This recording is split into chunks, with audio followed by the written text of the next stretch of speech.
1 და 2 და 3 და 4. იცით რა ხდებოდა 2000 წლის 8 იანვრის 8 საათამდე საქართველოს ბიზნეს სექტორში. წარმოიდგინეთ დრო, როდესაც საქმიანობა არა მინის ოფისებიდან, არამედ რკინის ჯიხურებიდან იწყებოდა. როცა თქვენი მოგება არა მარკეტინგულ სტრატეგიაზე, არამედ შუქის გრაფიკზე იყო დამოკიდებული, ხოლო ბიზნესის მთავარ ატრიბუტიკას წარმოადგენდა თურქეთიდან ჩამოტანილი ჩანთები. 1995 წელს საქართველოს ნანგრევებიდან იწყებდა აღზევებას. ამ პერიოდში ლარის შემოღება იყო ერთ-ერთი ნათელი წერტილი, რომელმაც დაასრულა ბარტერისა და ქაოსის პერიოდი, თუმცა მაშინდელი ოფისები ძირითადად მაინც რკინის ჯიხურები, ანუ ბუტკები იყო და ქვეყნის ეკონომიკურ ძალას კი ეგრეთ წოდებული ჩელნოკები, ანუ ვაჭრებით წარმოადგენდნენ, რომლებსაც თურქეთიდან ჩამოჰქონდათ ზურგით ჩანთები. ამ პერიოდში საბჭოთა ქარხნების პრივატიზაციის პარალელურად ბაზარზე გამოჩნდა მსხვილი მოთამაშეები კავშირგამულობისა და საბანკო სექტორის მიმართულებით. თანამედროვე ბიზნესის საძირკვლის ჩაყარეს მათ. ეს ყველაფერი ხდებოდა უშუქობის, ქთამისა და საგადასახადო რეკეტის პირობებში. 1998 წელს რუსულმა კრიზისმა ქართულ ბიზნესებს ცივი შხაპი გადაასხა. ბევრი გააკოტრა, თუმცა გადარჩენილებმა ექსტრემალურ პირობებში მუშაობა ისწავლეს. 2000 წლის ხუთზე ქვეყანა უკვე სხვანაირი იყო. გამოჩნდა პირველი სუპერმარკეტების ქსელი და გამოჩნდა შესაძლებლობა ინვესტიციების. ბაზრობის ეპოქა ნელ-ნელა ადგილს უთმობდა ცივილიზებულ ეკონომიკას და სწორედ ამ დროს 2000 წლის 8 იანვრის 8 საათზე დაიბადა საქმის მაკეთებელი, ანუ მე, ზაზა კანკია. გაგიკვირდებათ ალბათ რომ გეტყვით რომ 2001-დან 2002 წლის პერიოდი არ მახსოვს, მაგრამ ამ პერიოდში ყველაზე ღირებული რაც მოხდა ჩემთვის ის იყო რომ ამ ქვეყანას მოევლინა ჩემი ერთგული მეგობარი, მრჩეველი, ჩემი დის სახით, რომელიც დღეს კარიერის შენების პროცესშია და ის გახდება ერთ-ერთი საუკეთესო იურისტი საქართველოში. 2006 წელს მაკეთებელმა პირველი ნაბიჯები გადადგა განათლებისკენ სკოლაში, ლექსითა და ახალი ჩანთით. ამ პერიოდში ქვეყანა კი მსოფლიოს მთავარ რეფორმატორად აღიარეს. ეს პერიოდი ყველაზე კარგად მახსოვს. ერთი სკოლიდან მეორეში გადასვლა, რა თქმა უნდა, ეს ყველაფერი დაკავშირებული იყო ფინანსებთან. დედა, რომელიც სკოლის პირველ წლებში მუდმივად ჩემთან იყო და იზიარებდა თითოეულ გამოწვევას, რაც ჰქონდა იმ პერიოდში. როდესაც პატარები ვართ, რა თქმა უნდა, ფიქრობდა, გონია რომ ეს ყველაფერი რაღაც ჩვეულებრივია, მაგრამ რეალურად ადამიანმა, რომელმაც მოგავლინა ამ სამყაროს გითმობს დროს, შენსავით ძივას, წყურია და უნდა რომ იმაზე უკეთესი მომავალი გქონდეს, ვიდრე მას მისცა გარემო პირობებმა. მიუხედავად იმისა, რომ მე 2008 წელს 8 წლის ვიყავი, ახლაც კი კარგად მახსოვს პირველი ბომბის ხმა და როგორ დაფრინავდა რუსული ბომბდამშენები ჩემი სახლის თავზე. რა თქმა უნდა, არ მესმოდა იმ პერიოდში რეალურად რა ხდებოდა, მაგრამ გრძნობდი რომ რაღაც საშიში იყო. პირველი რაც გავაკეთე ამ პერიოდში ის იყო რომ ჩემი მშობლების ნაკეთი ველოსიპედი ძალაში შემოვიყვანე, რადგან ის ჩემთვის ძალიან ძვირფასი და ღირებული იყო. სამხედრო სამსახურში გამოცდილი მამა ჩემი იმ პერიოდში რას ფიქრობდა, ისიც კარგად მახსოვს. განიხილავდა სხვადასხვა ვერსიებს, ყველაზე რთულ სიტუაციას და ასე შემდეგ. შეიარაღებული ომის დასრულების შემდეგ ისიც კი გაგვიმხილა, რომ ჩვენს ერთ-ერთ მიწის ნაკვეთზე როგორ გააკეთა სამალავი, რომ ჩვენ გადავერჩინეთ. ამაზე არასდროს მისაუბრია მათთან, მაგრამ ამ ვიდეოს ნახვის შემდეგ ალბათ გაახსენდებათ ეს ყველაფერი. დღეს ამ ამბის შემქმნის დროს ფიქრობ და ხვდები თუ როგორი მნიშვნელოვანია მშობლებისთვის ოჯახი. რა თქმა უნდა, არსებობს სამყაროში ისეთი ადამიანები, ისეთი მშობლები, რომლებსაც არ უყვართ საკუთარი შვილები, არ ზრუნავენ მათზე, არ ეხმარებიან არაფერში, არც ერთ გამოწვევას არ პასუხობენ, რაც შვილს გააჩნია, მაგრამ მინდა გითხრათ, რომ მე ძალიან ღირებულიანი ადამიანი ვარ, რადგან მყავს მშობლები, რომლებიც არც ერთ რთულ მომენტში არ ტოვებენ მარტო, მამხმრებებენ და მეხმარებიან წარმატების მიღწევაში. მოდით რამოდენიმე წლის წინ წავიწიოთ და ვისაუბროთ 2015 წელზე. 2015 წელს 15 წლის ვარ და ვიწყებ ფიქრს იმაზე, რომ ძალიან მალე მე სკოლას დავამთავრებ და მომიწევს ახალ გარემოში, ახალ ლოკაციაში, ახალ ადამიანებთან ერთად არსებობა.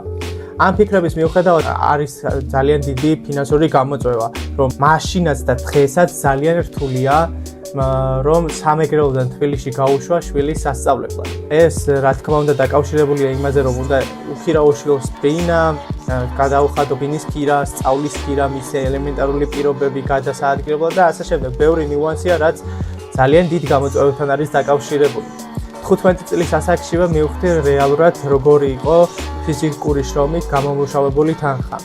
გამომუშავებული თანხა მაშინ ჩემი პირველი გამომუშავებული თანხა ასოცირდებოდა ვიღაცაების ეზოში მოხმოტრეკილი ფორთქვით თხილის ბოჭვასთან და თხილის ბოჭვით გამომუშავებული თანხა, რა თქმა უნდა, მხოლოდ სათვლის საყიდლად იყო საკმარისი, მაგრამ ის ფაქტი, რომ ჩემი შრომით გამოვიმუშავე თანხა ძალიან სასიამოვნო შეგრძნება იყო. ჩემი პირველი გამომუშავებული თანხის შეგრძნება და გააზრება კიდევ უფრო საინტერესო და სასიამოვნო ემოცია იყო ჩემთვის, რადგან რაღაც გავაკეთე და ამ რაღაცამ კონკრეტული შედეგი მომცა. მაინც და მაინც ხელმარჯვე არ ვარ სახლის საქმეებში, მაგრამ თუ რამეს ხელს მოვკიდებ, აუცილებლად ბოლომდე გავიყვან. და ძალიან ბევრი რამე ვისწავლე ამ პერიოდში და ბევრ რამეს მივხვდი. ალბათ ყველაზე ღირებულ რამეს მივხვდი, თუ რატომ არ შემეძლო თუნდაც მარტივად წავსულიყავი მაღაზიაში და მეყიდა ისეთი რაღაცები, რაც რეალურად ვსურდა.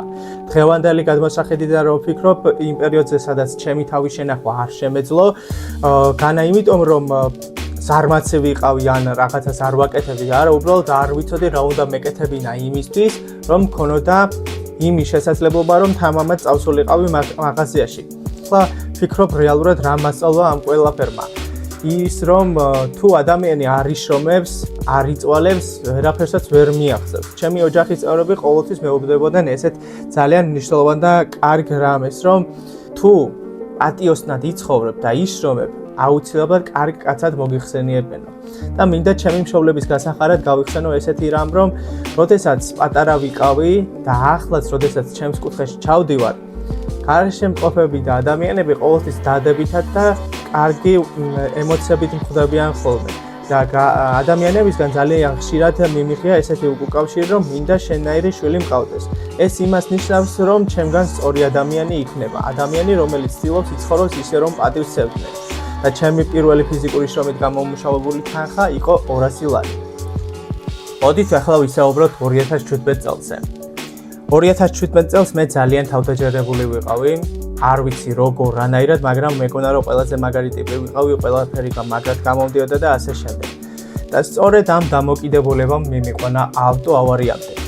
ალბათ ჩემს ცხოვრებაში ყველაზე დიდი სახესე შემოლაწუნება იყო, მაგრამ ეს დღე არასდროს არ დამავიწყდება, რადგან ძალიან ბევრი ადამიანი გვერდში დამიდგა, ბევრმა მომიკითხა, ბევრმა გამამხნევა და ყველაზე დასამახსოვრებელი და მნიშვნელოვანი ჩემთვის ის იყო, რომ მამა იმ მომენტში არ მეჩხუბა. ადგილზე რომ მოვიდა, პირველი რაც ვკითხა ის იყო, რომ მთავარია ცოცხალი ხარ, არაუშავ ცხოვრებაში ყველაფერი ხდება და მაშინ მივხვდი რეალურად რა არის გულწრფელი მხარდაჭერა. როდესაც მშობელი მზად არის, რომ შვილს ნებისმიერ მომენტში გვერდში დაუდგეს. ამას იმიტომ ვამბობ, რომ ალბათ შესწრები ხართ ისეთ მომენტებს, როდესაც შვილი რაღაცას აშავებს და მშობელი ამაზე ძალიან მძიმედ რეაგირებს. სხვათა შორის ეს ის პერიოდია, როდესაც რეპეტიტორებთან დავდივარ, ვემზადები ეროვნული გამოცდებისთვის, თითქოს ჩვეულებრივად გაგრძელდა ამ ავარიის შემდეგ ეს ყველაფერი. ემოციების ან რაიმე წუხილის გაზიარება ზოგადად ჩემი ძლიერი მხარე არასდროს არ ყოფილა და ამიტომ დინებას მივიყვები. ამ პერიოდში თითქოს ყველაფერი კარგად იყო, მაგრამ ვცნობდი, რომ რაღაცნაირად გზად არ ვიყავი იმისთვის, რომ ახალ ეტაპზე გადავსულიყავი. და სწორედ ამიტომ 2018 წლის ეროვნულ გამოცდაზე ჩავიჭერდი. რა თქმა უნდა, ამას აქვს მიზეზი თუ რატომ მოხდა ეს ყველაფერი, მაგრამ რეალურად ფაქტი იყო ის, რომ ადამიანები, რომლებიც დიდი მოლოდინებით იყვნენ ჩემს მიმართ, დავაღალატე. ეს ჩემთვის ძალიან მძიმე სიტუაცია იყო, რადგან მე ვიღაცაებისთვის მისავაძე ადამიანი, რომელიც ისწრაფის და ემზადება და ყველაფერს აკეთებს, რომ განათლებული იყოს, იმედები გაუცრუე. იმ ადამიანებს ბოლო თეთრსაც კი იკლებენ საკუთარი თავისთვის, რომ მე კონკრეტულ სასწავლებელში მოვხვდე. დღეს ეს მოსაყულად რა თქმა უნდა ძალიან მარტივია, მაგრამ რეალურად მინდა გითხრათ, რომ ეს არის ძალიან დიდი სტრესი, დიდი სტრესი, ეს ემოცია, ფიქრები განს და ალბათ არასდროს არ დამავიწყდება და სწორედ ამიტომ ყვები ალბათ აქ ასეთ ფორმატში. 2018 წლის ტრიუმფის შემდეგ ყველაზე სწორი გადაწყვეტილება მიმაღებინა მამამ, რომ ერთი წელი უბრალოდ უსაქმოდ რომ არ ყოფილიყავი, ქვეყნის წინაშე მომეხადა სამხედრო ვალი. ალბათ ეს იყო ჩემს ცხოვრებაში ყველაზე სწორი გადაწყვეტილება, რადგან აქ ვისწავლე დიპლომატიური საუბარი, საკუთარი თავის გამხნევება, ვალდებულებისა და პასუხისმგებლობის აღება, ნაკისრი ვალდებულების სწორად შესრულება და ყველაზე მნიშვნელოვანი რამ, რომ თუ საქმეს რასაც აკეთებ, სრულყოფილად, მონდომებით და კარგად გააკეთებ, ძალიან ბევრი ადამიანი დაგაფასებს. რაც უფრო მეტად ხარ შენი საქმის პროფესიონალი, მით უფრო მეტი ადამიანი გაფასებს რეალურად. საბედნიეროდ მინდა გითხრათ, რომ ამ პერიოდში ძალიან კარგი ძმა-მეგობრები შევიძინე და თუ ამ ვიდეოს უყურებთ მეგობრებო, აქედან მოკითხვა ჩემგან. ახლა კი ვისაუბროთ 2019 წელზე. 2019 წელს ჩემს მიერ ჩაგდებული ამბები გამოვასწორე და ჩავირიცხე საქართველოს ტექნიკურ უნივერსიტეტში ენერგეტიკისა და ციფრული სატელეკომუნიკაციო ტექნოლოგიების ფაკულტეტზე. აქ ყველაზე მეტად რაც პროფესიულ საკითხებში მახსენდება ის არის, რომ სამხედრო ვალდებულება არ მქონდა დასრულებული, მიწევდა 48 საათი მორიგეობა, შემდეგ თბილისში ჩამოსვლა და ლექციების მოსმენა. რა თქმა უნდა, ეს ფიზიკურად, მორალურად ძალიან რთული იყო, არც ფინანსურად იყო მომგებიანი და მივხვდი, რომ რაღაც უნდა მომემოქმედებინა. სწორ ადამიანებთან მოლაპარაკება დავიწყე იმაზე, რომ მე კონკრეტულ საკითხებზე ვიმუშავებდი და რომ ჩამოვიდოდი კონკრეტულ კითხვებზე პასუხს დავუბრუნებდი და ამით შეეფასებინათ ჩემი ცოდნა. მყავდა მეგობარი, რომელიც ლექციების შესახებ ინფორმაციას მიზიარებდა, რაც ძალიან დიდი დახმარება იყო ჩემთვის. ძალიან ზოგადი თემების ცოდნის მიუხედავად, რო შევაფასო ეს ყველაფერი გაუცნობიერებლად, მაგრამ იმ მომენტში მოლაპარაკება ვაწარმოე კონკრეტულ ადამიანებთან და მივედი სასურველ შედეგამდე. მთელი სწავლის პროცესში მქონდა დიპლომატიური ურთიერთობა, რასაც ბევრ რამეში ვიყენებდი. ფაქტი იყო ასეთი, არაფრისგან რეპუტაცია შევქმენი და ამ რეპუტაციის დახმარებით მარტივად დავასრულე სწავლა საქართველოს ტექნიკურ უნივერსიტეტში. ყველაზე მნიშვნელოვანი იყო ჩემთვის ის ფაქტი, რომ რამოდენიმეჯერ ჩემ საყვარელ ადამიანებს იმედი გავუცრუე და ყველაფერი უნდა გამეკეთებინა იმისთვის, რომ დამემტკიცებინა, რომ მე ცუდი შვილი არ ვარ და აუცილებლად დავუფასებ შედეგებით მათ ამ ყველაფერს. პანდემიის დასრულების შემდეგ, როდესაც მოგვიწია უკვე დედაქალაქში ჩამოსვლა, მინდა გითხრათ, რომ პირველ ჩამოსვლას თუ შევადარებ, ახლა უფრო მეტად ვიყავი მზად იმისთვის, რომ ახალ ადამიანებთან ახალ გარემოში დამეწყო არსებობა. აქედან საჯაროდ მინდა მადლობა გადავუხადო ჩემს ნათესავებს, კიტიების ოჯახს, ჟიტუნიას, რომ მოგცა საშუალება 3 თვით გავრცელებულიყავით მათთან და მინდა გითხრათ, რომ ეს არის ძალიან ძვირფასი და ღირებული მხარდაჭერა, რადგან როდესაც დედაქალაქში ჩამოდიხარ, ყველაზე მნიშვნელოვანი არის ის თუ სად გაჩერდები, სად იცხოვრებ და მთავარია რომ ქუჩაში არ მოგიწიოს დაძინება. ხელახლა ჩამოსვლის დროს, ახლა რომ ვუფიქრდები, ერთადერთი რაც მართლა ვიცოდი, ეს იყო რომ დამაჯერებლად საუბარი შემეძლო და ამ საუბრით შემეძლო მომეპოვებინა რაღაცები, რაც რეალურად ჭირდებოდა არსებობისთვის. არც ერთი წამი არ გავჩერებულ ვარ და Word-შია წყობილი CV-ით ამიყვანეს ერთ-ერთ უძრავი ქონების სააგენტოში, სადაც შევძელი გამექირავებინა ბინა და კიდევ ერთხელ დავრწმუნდი, რომ ჩემს დამაჯერებელ საუბარს შედეგების მოტანა შეეძლო. ამ სფეროდან 2 კვირაში წამოვედი და როდესაც ადამიანი კარგ ამბებსა და წარმატებას ეძებ, კარგი ამბებიც მოდის შენთან. რაღაც Facebook posts გამოვეხმაურე და აღმოვჩნდი ძალიან კარგ ადამიანებთან, აქედან მოკითხვა სადაზღვო კომპანია ევროინსის მაშინდელ თანამშრომლებს, ანუკის, თემოს, თაკოს, ანუკი და თემო თქვენ ჩემ გულში ყოველთვის გექნებათ ადგილი. ესენი არიან ადამიანები, რომლებმაც მასწავლეს რეალურად მეილის წერა, შეთავაზება, კომუნიკაცია მომხმარებელთან და ასე შემდეგ და ყველაზე მთავარი რამ, რომ ჩემს დამაჯერებელ საუბარს ჰქვია გაყიდვების მენეჯერობა. კარგ ადამიანებთან მუშაობა 8 თვეს გაგრძელდა და დრო იყო ახალი ნაბიჯი გადამედგა განვითარებისათვის. ჩელენჯი იყო ჩემთვის იმის გასაგებად, შემეძლო თუ არა საერთოდ რამის გაკეთება და როგორც კი გადავწყვიტე, რომ წავსულიყავი კომპანიიდან, აქტიურად დავიწყე LinkedIn-ის გამოყენება. გულწრფელად რომ გითხრათ, არ მახსოვს რეალურად რა დავპოსტე იმ მომენტში, მაგრამ გაყიდვებზე ბრმად შეყვარებული მე ალბათ ამ სფეროსთან დაკავშირებულ ამბავს გავასიარებდი დიდი ალბათობით. ეს იყო მომენტი, როდესაც თითქოს ერთ-ერთი უბრალო მოქალაქის პოზიციიდან ნაბიჯი გადამედგა საქმიანი საზოგადოებისკენ. ძიების პროცესში უამრავი გასაუბრება გავიარე. ამ მომენტისთვის ჩემს ანგარიშზე 23 გასაუბრება და 23-დან 21 წარმატებით დასრულდა. ანუ მე მოვახერხე 21 ჯერ გამეყიდა ჩემი ცოდნა. დროებითი გაჩერებაც იყო ამ გასაუბრებების შემდეგ და პატარა გაჩერების შემდეგ აღმოჩნდი საკმაოდ კარგად ორგანიზებულ გუნდში და ზოგადად მეგრელებს არ გვახასიათებს უმადურობა. აქედან მადლობა მინდა გადაუხადო აუდიტორულ და საკონსულტაციო კომპანია Loyalties Machine Management-ს, რომელიც ჩემთან ერთად მუშაობდა და ქმნიდა ამინ სხვადასხვა მიმართულებით. ბევრი რამე ვისწავლე ამ კომპანიაში, ბევრი ენერგია გავეცი, რაც საბოლოო ჯამში ძალიან ღირებული და საჭირო ინვესტიცია იყო ჩემი მხრიდან. ამ პერიოდში ძალიან დიდ სიამოვნებას ვიღებდი გაყიდვების პროცესის განვითარებით, სხვადასხვა ხედვების გაზიარებით და ასე შემდეგ. რა თქმა უნდა, ამ პროცესში რომ არ გამოჩნდეს ისეთი ადამიანები, რომლებსაც გვიათ ვითომ მეგობრები, რომლებიც თითქოს დამცინავი ტონით გესაუბრებიან და ასე შემდეგ, არასრულფასოვნად გაგრძნობინებენ ხოლმე თავს, მაგრამ რეალურად ასეთი ადამიანები ჩემს ეს ეკავლენას ვერ ახდენენ, რადგან სანამ ამ ეტაპამდე მოვიდოდი, უამრავი რამ გამოვიარე იმისთვის, რომ მქონოდა საკმაოდ ძლიერი იმუნიტეტი. ამ სიახლეებსა და განვითარების პროცესში საკმაოდ აქტიურად ვიყენებდი LinkedIn-ს. და მე როგორც გაყიდვებზე შეყვარებული ადამიანი ვეზერვდი ისეთ სივრცეს, სადაც ჩემს კოლეგებთან ერთად ვისაუბრებდი გაყიდვების პროცესებთან დაკავშირებით და მინდა გითხრათ, რომ ძალიან კარგად გამომდის მსგავსი ინფორმაციების მოძიება. გულწრფელად რომ გითხრათ, ბევრი ძიების შემდეგ ვერ ვიპოვე ისეთი ადგილი, როგორსაც ვეძებდი.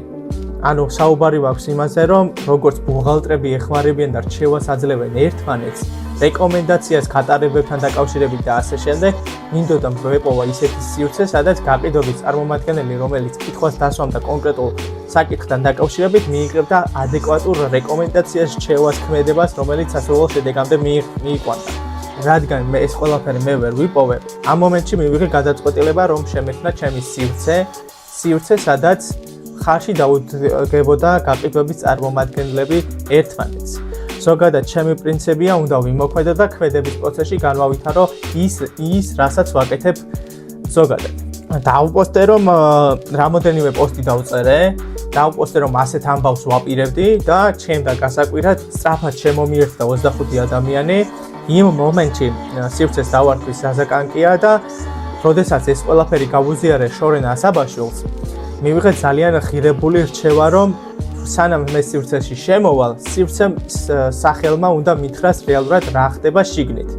და იმ მომენტში, რა თქმა უნდა, რამოდენიმე ბევრი ვერსია განვიხილე მეგობრებთან ერთად და დროებითი სახელიც შეურჩიე და ეს იყო Sales Connect-ი და ეს სახელი ზოგადად რა თქმა უნდა არასოცირდებოდა ქართულთან და დიდხანს არ გამიჩერებია. ანუ რადგან ეს სახელის ქართულთან არასოცირდებოდა, არ შევინარჩუნე ეს სახელი, რადგან მინდა რომ ქართულ იდენტობასთან იყოს ახლოს, რადგან ჩემს სამშობლოზე, ჩემს ქვეყანაზე ვარ ძალიან შეყვარებული.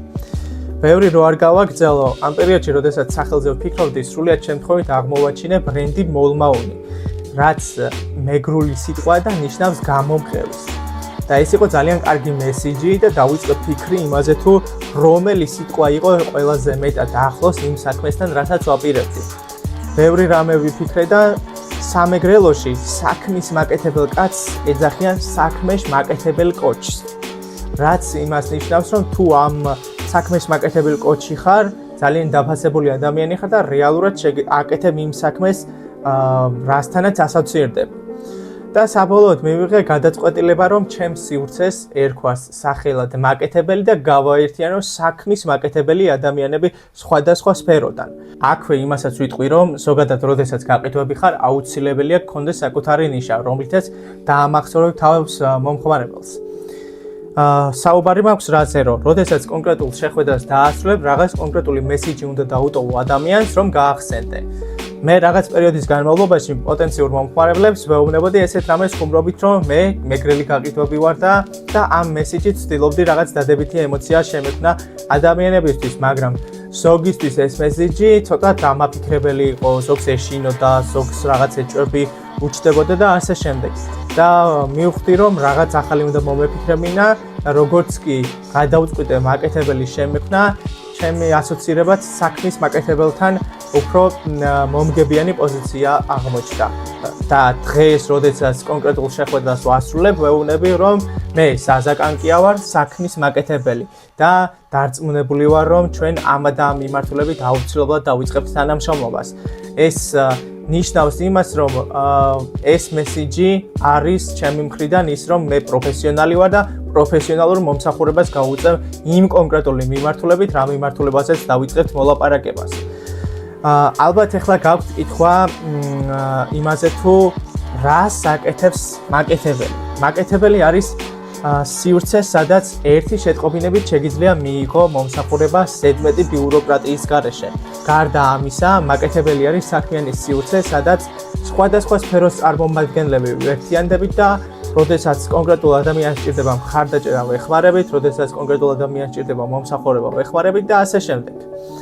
და დღეს მინდა სიამაყით გითხრათ, რომ დღეს მაკეთებელს ყავს პარტნიორი კომპანიები და ეს პარტნიორი კომპანიები გახლავთ შრომის უსაფრთხოების კომპანია Redliner-ი, ტანსაცმლის წარმოებელი კომპანია Rumor-ი, IT პროვაიდერი კომპანია IT-Craft-ი, საერთაშორისო გადაზიდვების კომპანია Horizont-ის ლოგიკა, ონლაინ მაღაზიის პლატფორმა Grandpack Georgia, ავტო იმპორტიორი კომპანია Carnow, ფინანსური ბიზნეს საკონსულტაციო კომპანია PFI, სადაზღვევო კომპანია Imediali და კომპანია Entebbe. მინდა გითხრათ, რომ პარტნიორი კომპანიების რიცხვი ეტაპობრივად, რა თქმა უნდა, გაიზრდება. ეს ჩემთვის ძალიან დიდი გამარჯვება და მიღწევა, რადგან დღეს თამამად შემიძლია ვთქვა, რომ ამდენი პარტნიორი კომპანია მყავს. ახლა კი ძალიან მნიშვნელოვან კითხვაზე პასუხის დროც მოვიდა. როდესაც ბიზნეს სექტორის წარმომადგენლებს, ზოგადად ადამიანებს და მეგობრებს ხვდები, ძალიან ხშირად მეკითხებიან ესეთ რამეს. რას აკეთებს რეალურად მაკეთებელი, ანუ რას აკეთებ, რას საქმიანობ და ასე შემდეგ. რა თქმა უნდა, ზოგადად პასუხს ვცემ ხოლმე, მაგრამ ახლა დროა რომ კონკრეტულად გაგიზიაროთ, რა მიმართულებებში, რა კომპანიებში ვარ წარმოდგენილი და რას ვაკეთებ რეალურად. და რას აკეთებს მაკეთებელი დღეს დამატებით. მაკეთებელი ვარ მე. შრომის უსაფრთხოების კომპანია Redliner-ის ბიზნესის განვითარების მენეჯერი. ჩვენ ვანვითარებთ გაყიდვების მარკეტინგის არხებს და ვისწრაფით სასურველი შედეგებისკენ. ასევე ჩართული ვარ ტანსაცმლის წარმოებელ კომპანია Rumor-ში, ბიზნესის განვითარების პროცესებში, აქ მრჩეველის პოზიციას ვიკავებ და ვანვითარებთ სხვადასხვა მიმართულებებს. და დარწმუნებულები ვართ, რომ ძალიან მალე ბიზნესი გახდება იმაზე მეტად მომგებიანი, ვიდრე არის დღეს. ასევე, Grandpack Georgia-ში ვითავსებ CMO-ს ფუნქციას და ვისწრაფით იმისკენ, რომ ძალიან მალე კომპანიის სოციალური ქსელები გახდეს ყველაზე ესთეტიური და მიმზიდველი პოტენციური მომხმარებლებისათვის. კომპანია PFI გახლავთ ფინანსური ბიზნეს საკონსულტაციო კომპანია და PFI-სთან ერთად გვაქვს პროექტი FinTalk-ი კომპანიებს და ბიზნეს სექტორის წარმომადგენლებს ვეხმარებით გაიგონ რეალურად რა არის ფინანსები, რა განსხვავებაა ფინანსებსა და ბუღალტერიას შორის. და მოდით საერთოდ გაჩვენებთ რა პროექტების უკან არის მაკეთებელი და როგორ გესაუბრებათ სხვადასხვა ბრენდების, კომპანიების სახელით იგი. მოგესალმებით პირდაპირ თბილისის გულიდან, ლეგენდარული ბაზრიდან. სწრაფი და უსაფრთხო ქსელი ბიზნესის ძრავაა. ამ ვიდეოში გაიგებ მის გავლენას ბიზნესის განვითარებაზე. ამ ვიდეოში IT-Craft-ის მორიგ წარმატებაზე ვისაუბრებთ. 2020 წელს მნიშვნელოვნად გავაძლიერეთ პოზიცია ბაზარზე. IT-Craft-ი, iCash-ი და GSN-ი პარტნიორები გახდნენ. ეძებს დაუვიწყარ კორპორატიულ საჩუქარს ან სარეკლამო პროდუქციას. წარმოადგენენ კომპანიას, უნდა იცოდე, რამდენად მნიშვნელოვანია შრომის უსაფრთხოების ინსტრუქტორები თქვენი დასაქმებულებისთვის. გაუფრთხილეთ ჯანმრთელობას, შეამოწმეთ რას ვაობ. ახლა კი მოვიდა შეჯამების დრო. და მინდა გითხრათ, რომ მაკეთებელი არის საქმის მაკეთებელი სივრცე, სადაც შეგიძლიათ მიიღოთ თქვენთვის საჭირო მომსახურება ზედმეტი დანახარჯების გარეშე. იმუშაოთ მომსახურების რეალიზაციაზე. მაკეთებელი დაგეხმარება ბიზნეს პროცესების მართვაში, განვითარებაში, გაყიდვების გუნდის შერჩევაში, მონიტორინგში და ასევე მაკეთებელს შეუძლია დააორგანიზოს და მართოს მარკეტინგული პროცესები. გარდა ამისა, მაკეთებელს შეუძლია იპოვოს თქვენი პროდუქტის რეალიზაციის გასაღები. ბევრი რო არ გავაგრძელო, მაკეთებელთან ერთად შეგიძლია მართო ბიზნესი, მაკეთებელთან ერთად შეგიძლია გაიმარტივო შენი ბიზნეს პროცესები. ითანამშრომლო პროფესიონალებთან და იფიქრო მხოლოდ და მხოლოდ ბიზნესის ზრდასა და განვითარებაზე. მოკლედ, ბოლოსკენ გავედი და მინდა დავაანონსო ძალიან მნიშვნელოვანი ახალი ამბები. ამ ახალ ამბებს სანამ გაგიზიარებთ, მინდა გითხრათ, რომ მაკეთებელის განვითარების პროცესში სხვადასხვა ფორმითა და ნიუანსებით ხვდებოდით ხოლმე ესე ვთქვათ არხის წევრები და ვეცნობოდით, ვუზიარებდით შესაძლებლობას და რა თქმა უნდა ამან კიდევ უფრო გაზარდა მაკეტებელის ღირებულება, რადგან ადამიანური ურთიერთობები კიდევ უფრო გაღრმავდა და ეხლა მყავს მაგალითად ძალიან კარგი საქმიანი მეგობრები არხში, რომლის იმედიც აუცილებლად მექნება. და მინდა გითხრათ, რომ ამ პროცესში ჩვენ პირველად, როდესაც მაკეტებელში ესე ვთქვათ, გაცნობითი შეხვედრა ჩავნიშნე, იყო დისტანციურ ფორმატში, სადაც 5 ადამიანი იყო ჩართული. 5 ადამიანის შემდეგ ქონდა შეკრება და ვითამაშეთ მაფიოზო ბანა, სადაც დაახლოებით 11 ადამიანი იყო ჩართული, როგორც მახსოვს. შემდეგ, რა თქმა უნდა, ქონდა უბრალოდ მეგობრული შეხვედრები, საუბრები და ასე შემდეგ და ამ პროცესში ქონდა ონლაინ სხვადასხვა თემატიკაზე საუბარი, წარმატების სამკუთხედზე და სხვადასხვა თემებზე, სადაც საშუალოდ იკრიბებოდა 30-დან 50-ზე მეტი ადამიანი, სადაც საუბრობდით ბიზნეს სექტორთან დაკავშირებულ ამბებზე, გაყიდვებზე მაგალითად, ვისაუბრეთ მაგალითად კომპანიისთვის შერჩეულ სახელზე, გამოცდილებაზე და ასე შემდეგ.